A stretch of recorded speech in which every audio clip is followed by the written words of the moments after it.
Boa tarde a todos. Aguardar um pouquinho, daqui a pouquinho o Nazar está aí. A gente vai fazer o que a escola lembrou bem, é o terceiro encontro dessa trilogia sobre o filme Só Depois, protagonizado pelo Nazar, que fala um pouco da trajetória dele como psicanalista, como analisando, como fundador de 3 escolas. Oi, Nazar. Tudo bem? Tudo bem? Tudo. Bom, gente, boa tarde a todos. Como eu estava falando, hoje a gente completa a trilogia de conversa de analistas sobre o filme Só Depois, que trata da trajetória do José Nazar, nas suas, pelo menos, 3 facetas, né? Como psicanalista, como analisando, como fundador de 3 escolas. São 45 anos de psicanálise e agora 32 da escola já, né, Nazar? São 32 anos, Nazar, desculpa. Sim, 32. É maioridade já, né? Poxa, põe maioridade. É uma mulher adulta. A Deixa eu escola, né? Porque é desligar uma feminina. luz aqui, só. Eu vou deixar você falar como você fez naquele dia, não necessariamente aquilo, que foi a quarta-feira passada, que houve um encontro com convidados, uma comemoração. Nazar, então eu queria que você falasse um pouco, né? O que você pode dizer sobre isso, sobre o filme? E eu fiquei muito assim, isso eu queria só falar antes, porque que eu escolhi esse título, né? As lágrimas deixadas na Recoleta. Porque muita gente não sabe, mas você finalizou seu último percurso de análise foi com o Isidoro Vec, em Buenos Aires, certo? Sim, sim, sim. E, e você falou, você saía do consultório e muitas vezes chorava muito. Você disse que havia muitas lágrimas deixadas na Recoleta. Você falou textualmente assim. Sim, sim. E um percurso de análise, ele é um percurso de muitas lágrimas e muitos lutos, né? Mas aí, a partir daí, você começa da maneira como você preferir. Se eu quiser te Veja, cortar, eu te aviso. veja bem, um percurso de análise, você tem toda a razão, de muitos lutos e, portanto, ou né, muitas lágrimas, muitas tristezas, mas muitas alegrias, muitas conquistas. Então, um percurso de análise é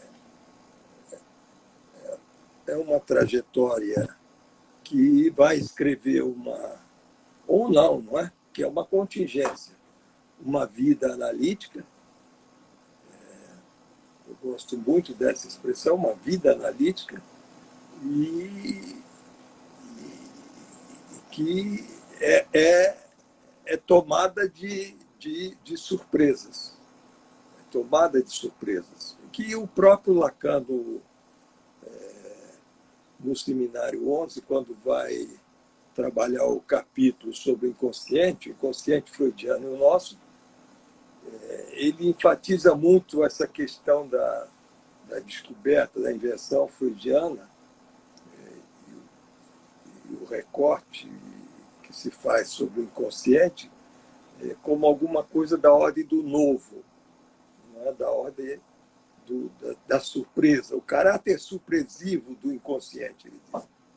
Então, à medida em que você vai falando, começa a falar, e porque isso é o processo analítico, você busca alguém que você supõe, não é?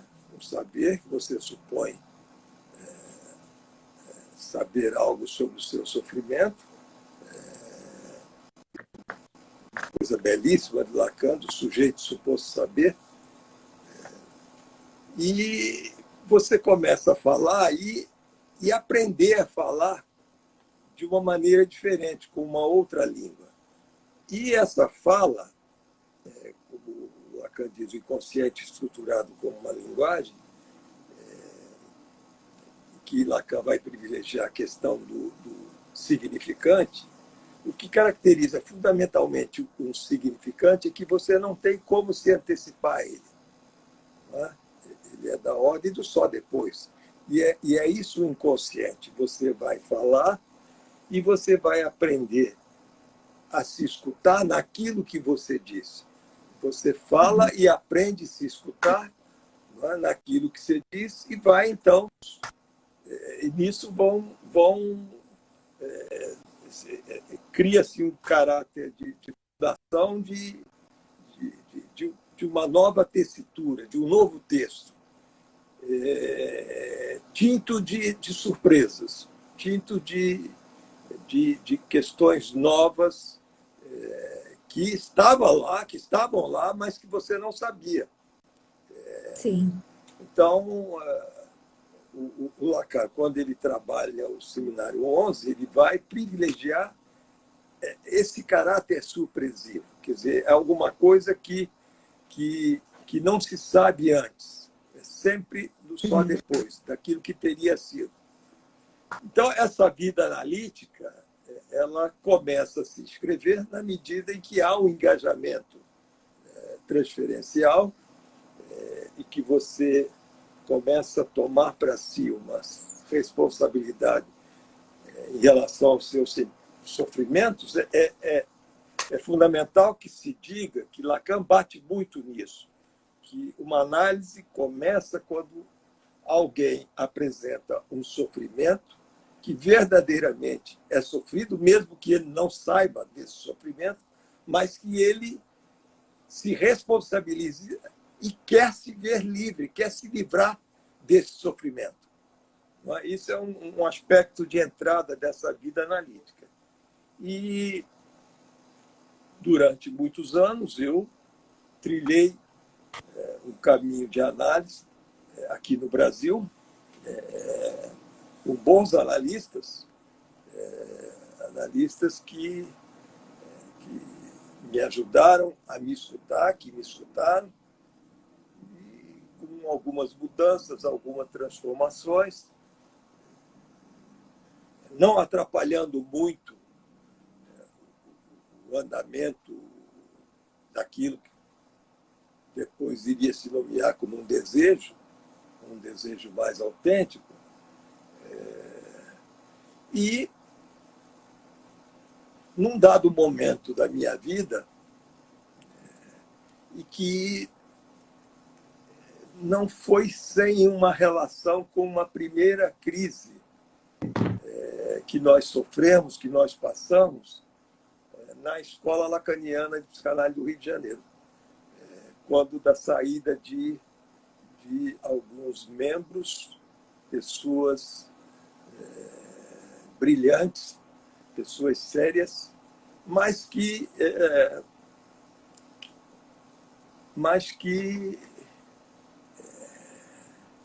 em função da conformidade de um grupo, resolveram sair. E eu comecei, e eram pessoas que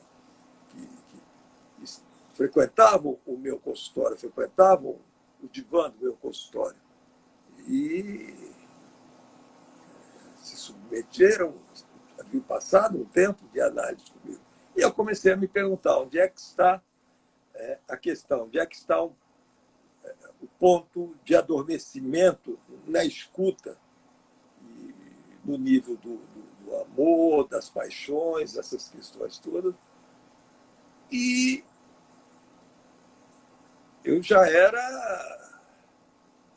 rodado em psicanálise, já havia passado por muitas situações na psicanálise, muitos tempos, como chamo, muitos tempos de uma vida analítica, e me veio à mente procurar retomar o meu processo analítico. E foi uma coisa assim, uma tomada de decisão que somente eu poderia tomar essa decisão, uma coisa muito singular, porque muitas pessoas diziam, mas você vai buscar análise nessas alturas? Uma pessoa, o seu percurso, seu nome, a sua clínica, você vai retomar? Eu falei, sim, vou retomar. E procurei verificar quem é que eu poderia buscar no Brasil. E vi que havia uma certa impossibilidade. E eu guardava dentro de mim de um congresso sobre adolescência, no Hotel Glória, que nós organizamos, a figura de um psicanalista argentino, Isidoro Veg, que é interessante porque no documentário eu digo que a primeira sessão de análise, primeira sessão que eu me submeti de uma psicanálise, que não foi ainda a análise didática, porque a analista de data que eu procurei só teria a hora 2 anos e 6 meses depois. Antigamente era assim. Os Sim. analistas de datas ficavam assim, às vezes décadas sem horário. E, então eu iniciei com um analista que ainda não era de data, estava para se tornar de data. E a primeira sessão, e eu relato isso numa cena onde eu estou na residência do Instituto de Psiquiatria, quando eu era residente no IPUB, no Instituto de Psiquiatria, a partir de um telefonema de uma amiga de épocas de solteiro, e que, olha que interessante, ela se chamava Isadora, de um suicídio. E eu fui buscar realizar esse último tempo de análise com um analista com o nome de Isidoro. Olha aí todas as questões das letras, dos significantes. Eu já tinha ouvido você contar essa história da Isadora e não tinha ligado ao nome do Isadora, Isidoro, e aí Isidoro. era uma imagem de alguém que trilhava um caminho muito sério no campo da relação com a psicanálise e uma figura afetiva. E eu inicio já de cara para trabalhar alguns tempos de um luto, fundamentalmente da vinda do meu pai do Líbano para o Brasil. Um pai que vem adolescente, uma história pouco sabida, pouco contada, e que nunca mais retornou ao Líbano. Nunca mais retorna. Eu fui retornar depois. E essa é uma história interessante, esse retorno. Esse retorno não, a saída ao Líbano. Olha só, o ato falho. E Bem legal. para trabalhar esse luto do pai que faz esse corte com a sua origem, né? Sua ancestralidade, seus pais, seus avós, seus irmãos, e recortar a questão do meu nome, José. O nome que eu recebi no Brasil. Porque depois de décadas, quando eu vou ao Líbano, depois de 10 anos de pesquisa sobre a origem do meu pai, e que eu consigo através de um cunhado que era do Itamaraty, através da Embaixada Brasileira, de um professor brasileiro que lecionava em Beirute, e eu sabia a região, a localização, e eu vou descobrir que não existe Nazar. O registro é um outro sobrenome. O meu pai, quando entra no Brasil, ele tem um documento que o pai dele se chamava Salomão al-Akil. E colocam, não é como colocavam nos imigrantes, colocaram Salomão Nazar. E eu recebi o nome de José Nazar. Mas o meu nome no Líbano, registrado em cartório, não é José Nazar, é Youssef, que é José, Sulaiman Salomão Akil. Não existe Nazar.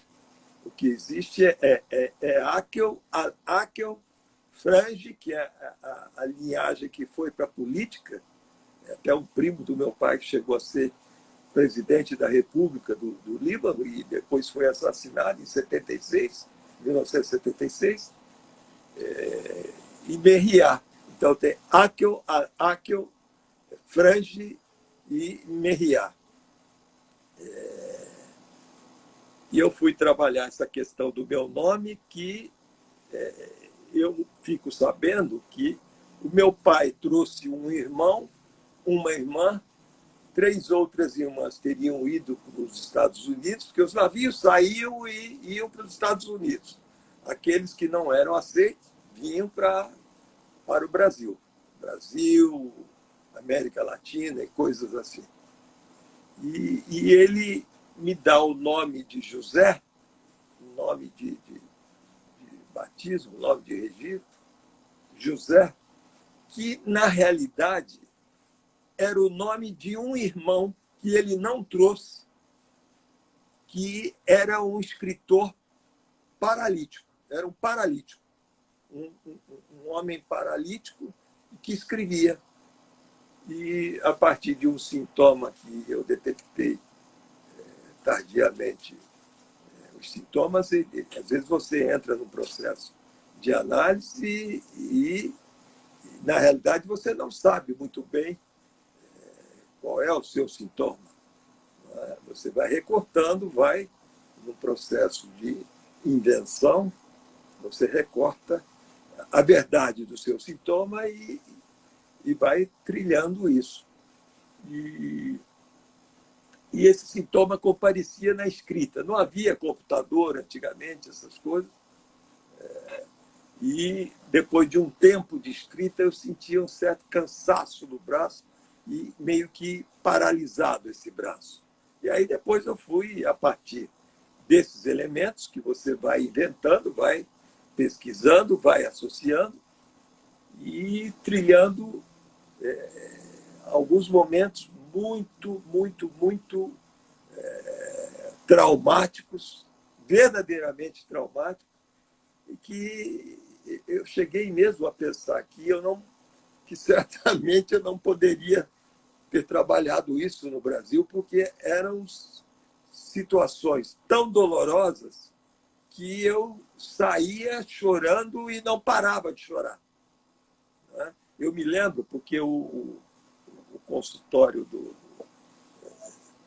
desse analista, na Recoleta, ele ficava na rua Avenida Pueyrredón, que é o nome de um general, com a Avenida Las Heras.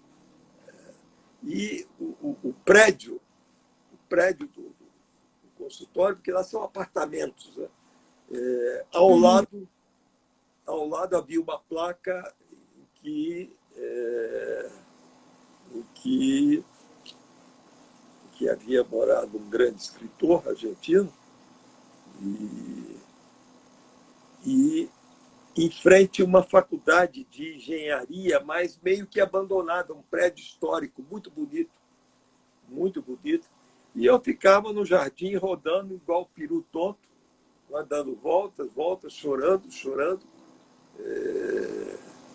E aquilo parece que não ia ter fim, né? E era uma coisa...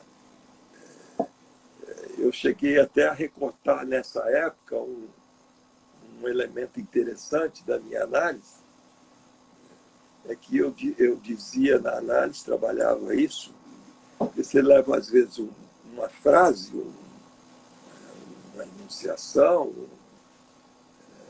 e isso te leva longe. Eu havia recortado o significante na terceira análise com o Magno, aquilo ali é uma teia de aranha, uma teia, que é uma maneira que a criança, que o sujeito tem de introduzir, de construir um recalcamento diante de uma situação muito dolorosa como uma forma de sobrevivência.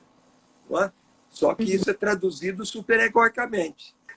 E aí o sujeito passa a se fazer castigar, se punir.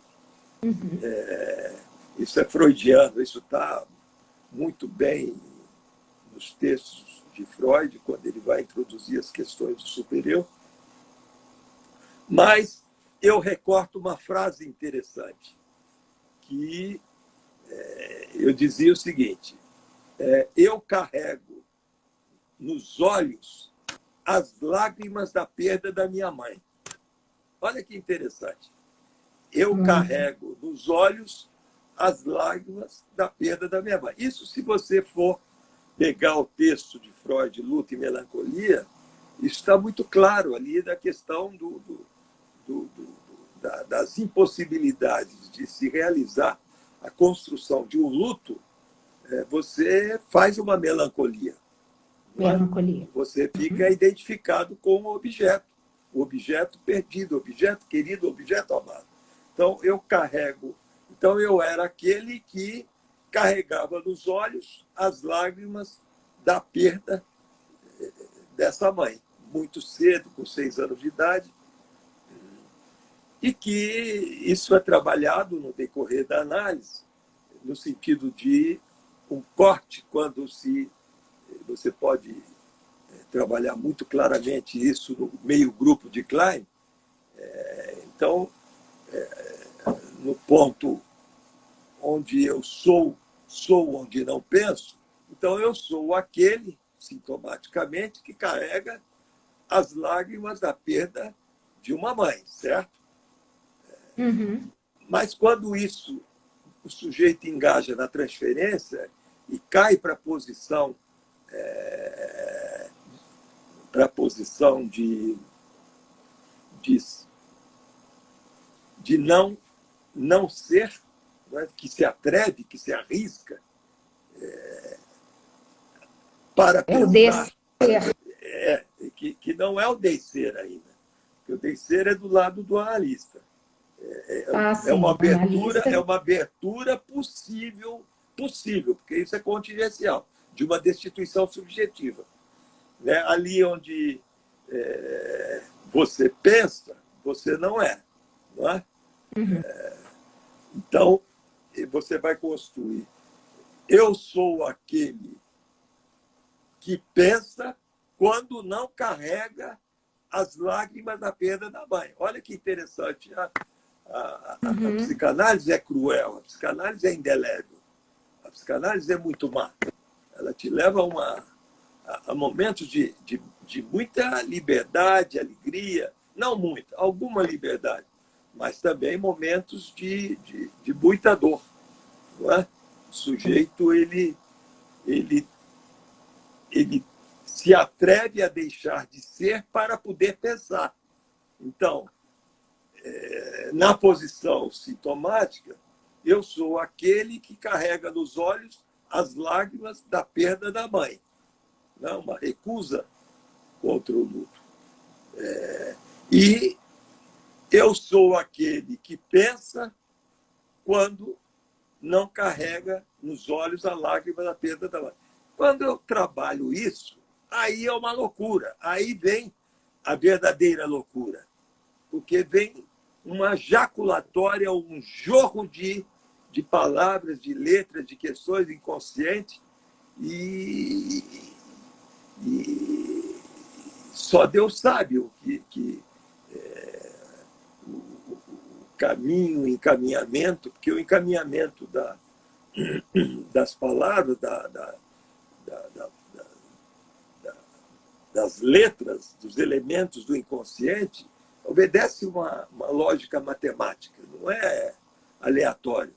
Isso aí tem. E isso vai puxando por coisas, e nessa época é uma coisa interessante que, quando eu estou no início da minha análise, o início da análise didática, com a doutora Nilde Macedo Ribeiro, era aqui no Leblon, hoje Jerônimo Monteiro, 73, e eu tenho um sonho em que eu estou, acho que eu falei a semana passada, eu estou numa sala e o meu corpo ele é todo diluído e como se fossem peças de quebra-cabeça de letras. Letras. E depois, no transcorrer desse último tempo de análise, quando há esse corte de um sujeito que pensa, quando não mais carrega nos olhos as lágrimas da perda da mãe, quer dizer, isso começa a surgir, não é?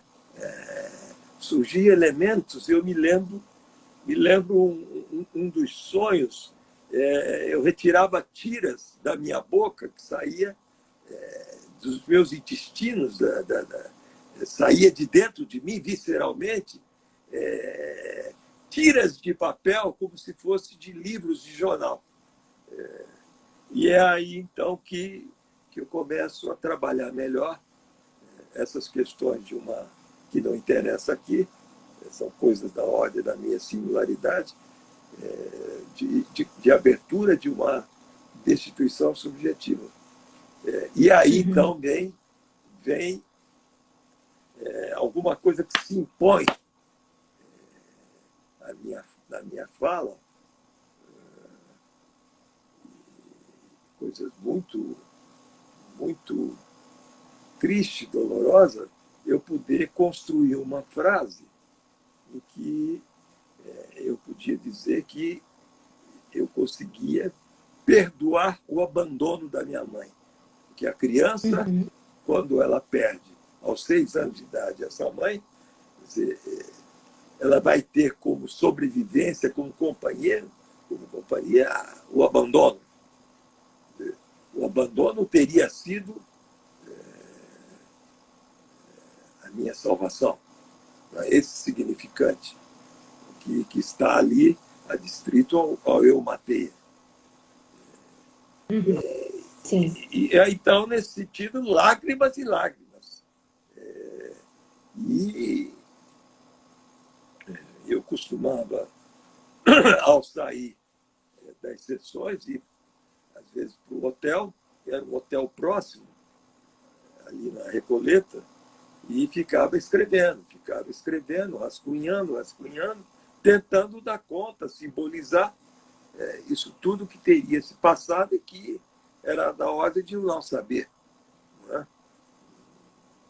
São as coisas lindas da psicanálise, que quando você se submete, você não tem como saber antecipadamente. Isso é próprio da lógica do significante. O significante ele refuta toda e qualquer possibilidade de você poder se antecipar a ele.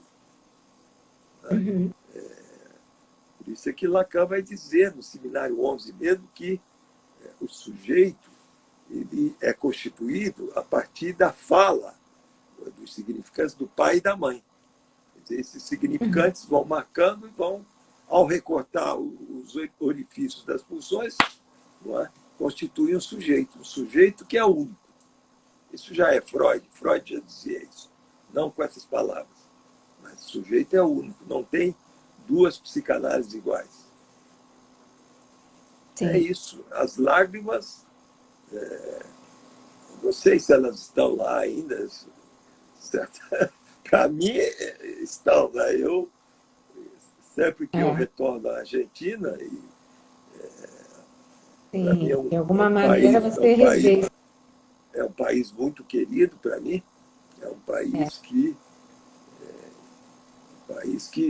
eu amo. Eu amo a Argentina. Quando você visita lá, não tem como não visitar esse lugar que um dia foi, né? De alguma maneira. Esses dias eu sonhei alguma coisa, porque eu venho muito preocupado com a Argentina. Eu venho muito preocupado porque, inclusive, essas besteiras de briga em internet, de governo, logo no início da pandemia, que uma situação tão dolorosa como essa, causando tantas mortes, tantas perdas, isolamento, imposição, não é? Isolamento, essas coisas. As pessoas diziam, olha como é bom que o Brasil, já apresentando algumas e muitas mortes, e a Argentina não. E as pessoas, olha como é bom ter um governo intelectual, socialista, não tem mortes. Hoje, se você pega os dados estatísticos, a Argentina ultrapassou o Brasil em números de casos de infecção e número de mortes por milhão de habitantes. Olha que infortúnio. E mais, e vai ultrapassar mais, porque a crise econômica, os países da América Latina, com exceção talvez do Uruguai, sofrem muito os abalos, os efeitos da corrupção. E eles estão sofrendo e vão sofrer mais, e isso me dói. É engraçado, me dói mais do que quando eu vejo as dores do Líbano, da origem do meu pai, quando eu fiquei muito abalado com esse incidente em Beirute, né, aquela explosão, mas o que eu sofro com as coisas do Brasil e as coisas da Argentina. Mas a Argentina aí tem um significado. Irmãs. Pois é, mas tem um significado também de naquele lugar, naquele momento, né, que você, de alguma maneira, ganhou a sua mãe de volta, porque ela pôde vir num outro lugar para você, não nesse lugar no qual você era uma coisa super egóica ali, né, um abandono. Você pôde deixar a sua culpa em relação a ele. E ter uma mãe de outra maneira. Uma vez, eu me lembro, as pessoas que têm mais idade, que eu testemunhei um pedaço, talvez grande, longo, da história da psicanálise e das crises que a psicanálise passa e vem passando no Brasil. E eu conheci uma colega, foi no Colégio Freudiano. Ela nunca conseguiu se tornar verdadeiramente, se é possível dizer isso, uma psicanalista. Mas ela me disse uma coisa muito interessante que às vezes se aprende até na psicologia. Ela disse assim, um indivíduo, alguém, um sujeito, que perde uma mãe muito prematuramente,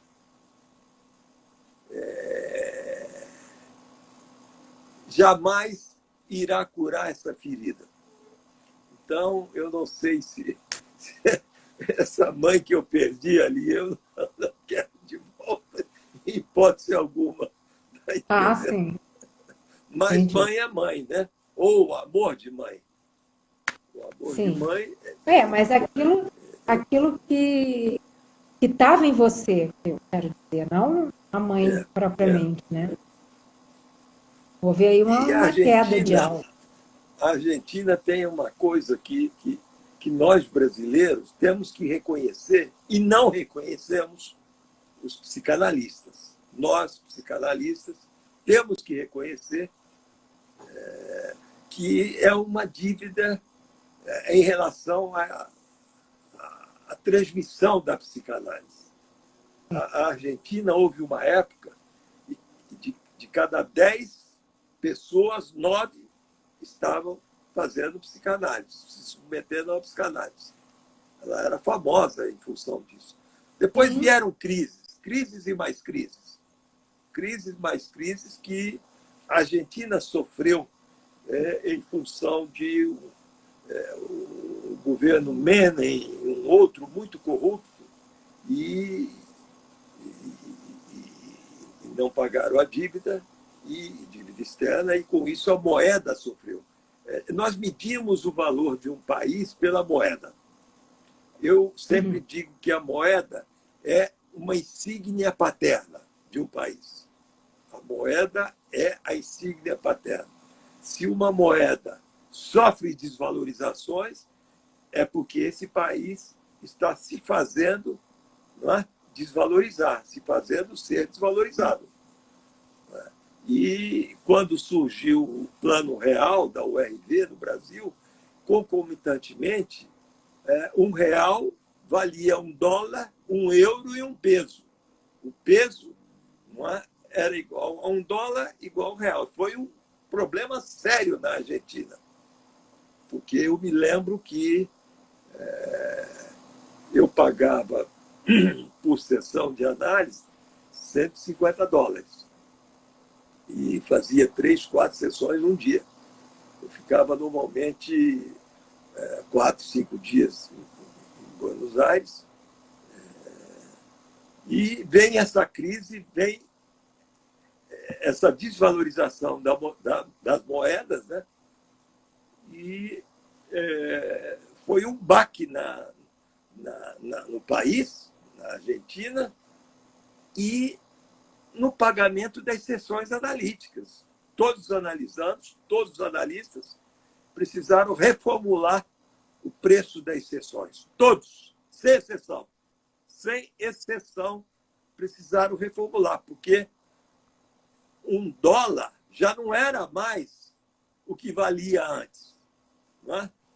Houve uma desvalorização assombrosa do peso, não é, do real, sobreviveu com a criação da URV, que abriu as portas para o real.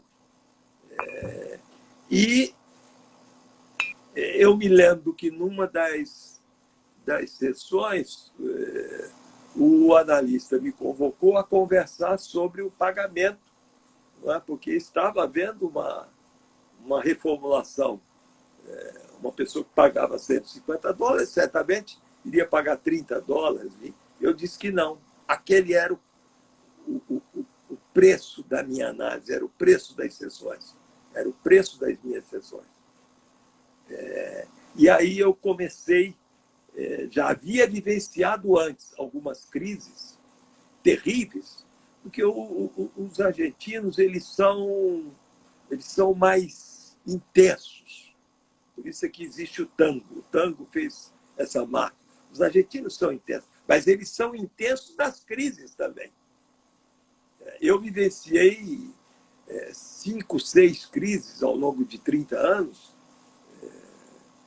Eu já fui mais o que eu tenho marcado 84 vezes a Buenos Aires. Eu fui muito a Buenos Aires. E eu vivenciei ao longo, desde a época da IPA, da Associação Internacional de Congressos, eu vivenciei várias crises. E são pessoas muito intelectualizadas, taxistas, você escutava histórias incríveis, muito dolorosas. E esses dias eu sonhei alguma coisa em relação à pandemia, porque eu fui fazer um estudo no Worldometers, que mostra um dado atualizado diário de todos os países do mundo, e vi que ela está se encaminhando para um lugar meio perigoso, porque o número de mortes por milhão de habitantes ultrapassou o Brasil. E o Brasil ele ocupa o 9º lugar no mundo, porque nós temos que calcular de mortes por milhão de habitantes. Esse é o cálculo Sim. correto. Não tem que calcular. Mas deixa eu te falar uma coisa. A gente já está quase na hora de entrar as perguntas. Vamos abrir. Só queria... Você quer abrir? Porque eu queria que você falasse um pouquinho de escola e tal, mas aí vamos ver o que o pessoal quer. Isso depois vamos outro abrir. dia fala. Escola tem Tá muita gente para falar. Falar melhor. Então, vamos lá, gente. Você vai anotar aí?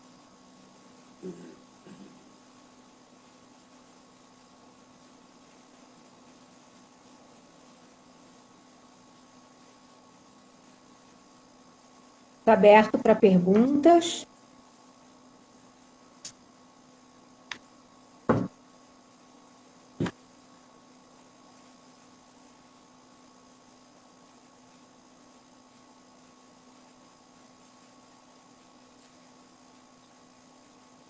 Teve outra coisa muito interessante, Nazar, enquanto as pessoas aí não fazem perguntas, foi a fala da Maria Belo, de Portugal, psicanalista, que esteve conosco na quarta-feira, naquela transmissão pelo Zoom.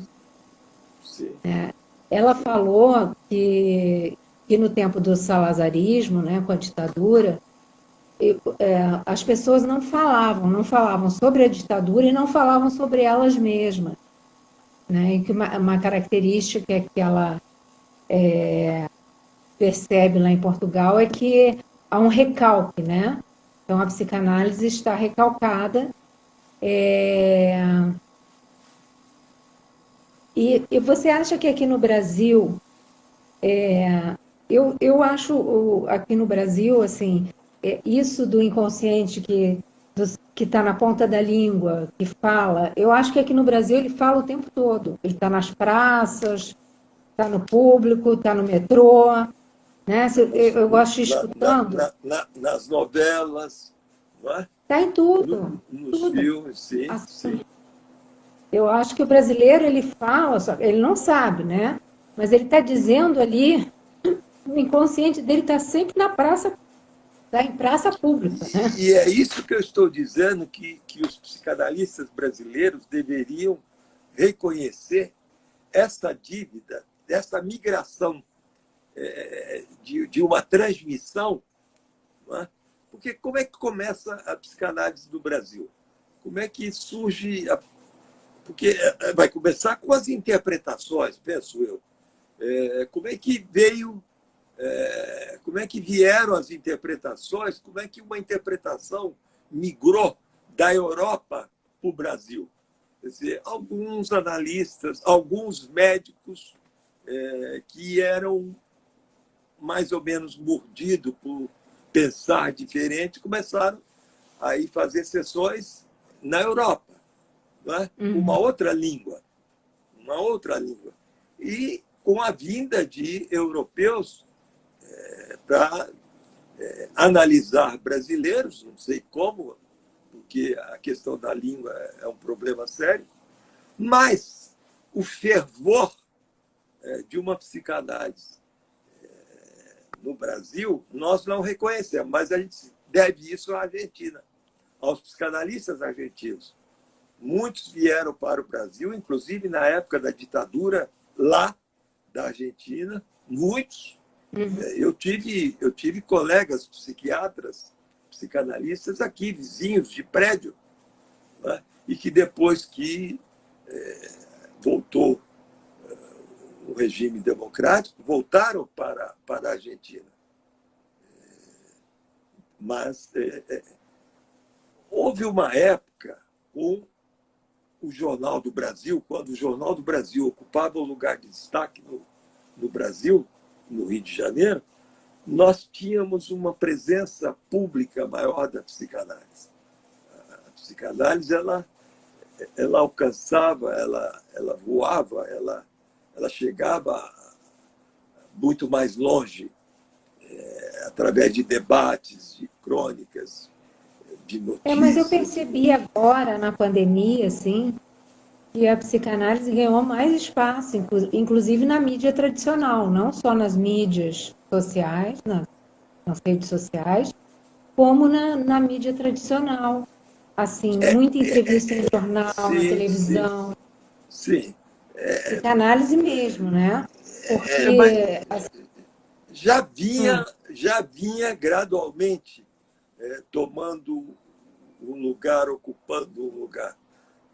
Mesmo que tenha como barreiras o crescimento da psicologia. A psicologia vem crescendo, a psiquiatria vem crescendo, a psiquiatria crescendo muito mais.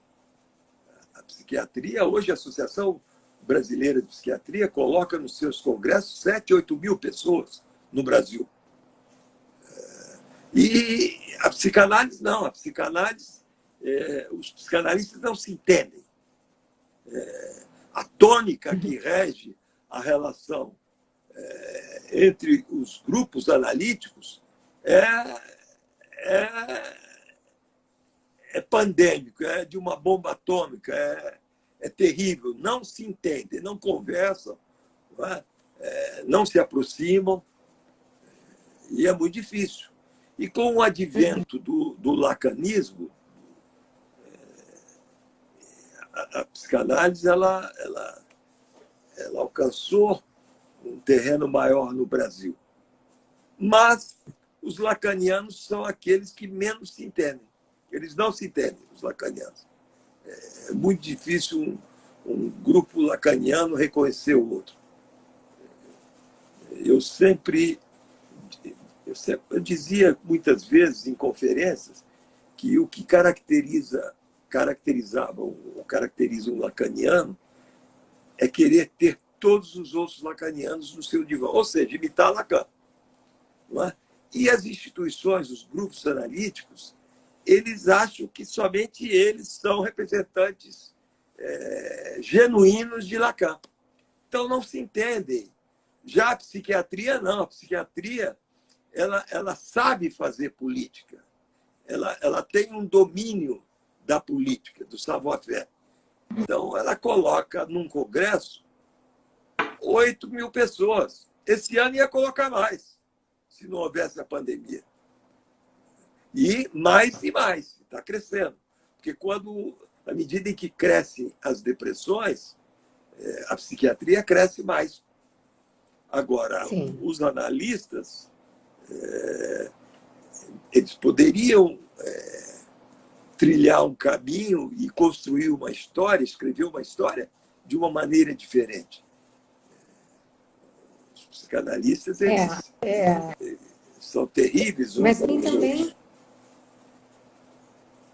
Tem muita coisa nessa história, né, dos psiquiatras. Tem um público que quer ter acesso rápido a uma cura. Então,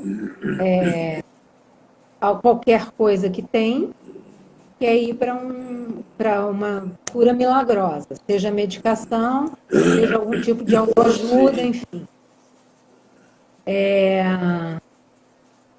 E tem a questão dos lobbies de laboratório, né? Isso também é muito pesado, sim, muito pesado. Sim, sim.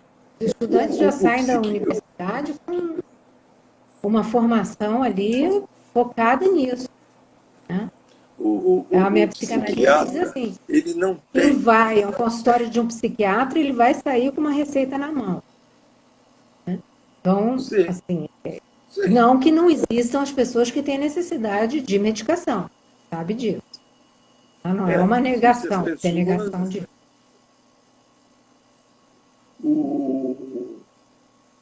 O psiquiatra, ele não tem muito claro o seu objeto, o objeto do seu trabalho.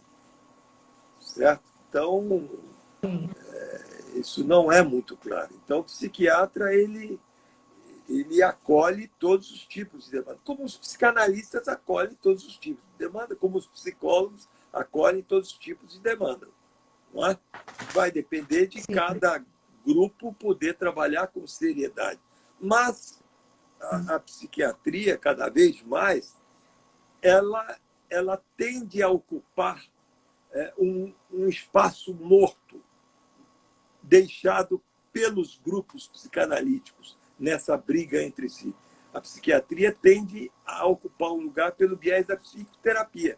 As psicoterapias caminham a passos largos. E, além da medicação, os psiquiatras, hoje em dia, funcionam como se fossem psicanalistas. Não há uma distinção clara e nítida. Então, é um problema sério. Quer dizer, então, não adianta reclamar, chorar, seguir em frente. Eu acho que só resta aos psicanalistas seguirem em frente, não é? Buscando trabalhar com seriedade, uma articulação cada vez mais ética da clínica e da teoria. Seguir em frente com a transmissão. Mas... falando em transmissão, deixa eu ver aqui, tem uma pergunta aqui, peraí só um pouquinho. Eu vou abrir aqui. E agora eu acho que eu perdi. Então, aqui, ó. Poderia comentar sobre a clínica da transmissão. Acho que foi uma pessoa que perguntou aqui no interno.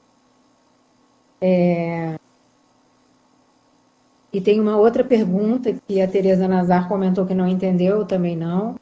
Teodora, a sensação que passa é uma total falta de leitura da realidade factual. Quando nós estávamos falando sobre a questão dos psiquiatras hoje.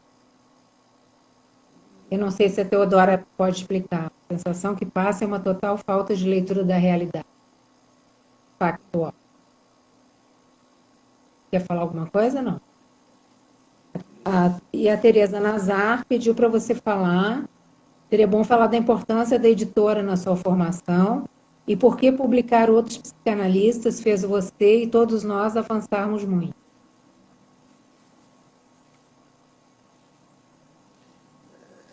Essa questão da transmissão é uma questão ampla, não é? É mais ou menos isso que eu terminei de falar agora há pouco, que cabe aos grupos de psicanalistas, que são grupos muito sérios. Os psicanalistas, cada grupo segue a sua orientação, ou seja, que cada um trate de reinventá-la a partir da sua própria análise. A transmissão ela se dá no divã. E mais, um psicanalista não transmite nada ao seu psicanalizando. Nada. Absolutamente nada. Ele cria as condições para que o sujeito, ao falar, possa aprender a se escutar naquilo que ele está dizendo. Isso abre as portas de uma transmissão. A primeira transmissão é essa, do sujeito no divã, o sujeito trabalhando na sua própria análise. Essa é a verdadeira transmissão que vai abrir, que Lacan vai chamar de psicanálise de intenção, discurso analítico. Agora, quanto à editora, a editora foi um fato que se impôs a mim, que se impôs a Tereza,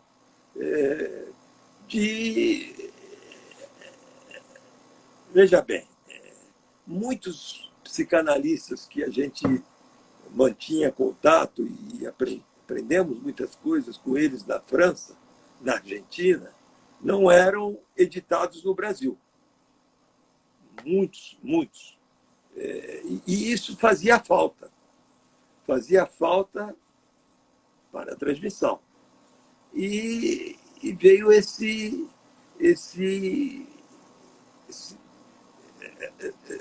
não sei, esse ato de começar a editar esses autores do Brasil. É um ato que não há o que dizer, não há o que julgar, não há o que avaliar. Os livros estão aí. A Companhia de Freud é um ato de um psicanalista. Criou, eu acho que talvez um dos únicos psicanalistas no mundo a colocar um desejo, mas a colocar o seu dinheiro e editar livros internacionais, livros de outros autores. Nazar, eu vou encerrar e a gente volta só para despedir aqui. Quer voltar, não? Não. Tem que encerrar. Então tá, vamos lá. Beijo. Tchau.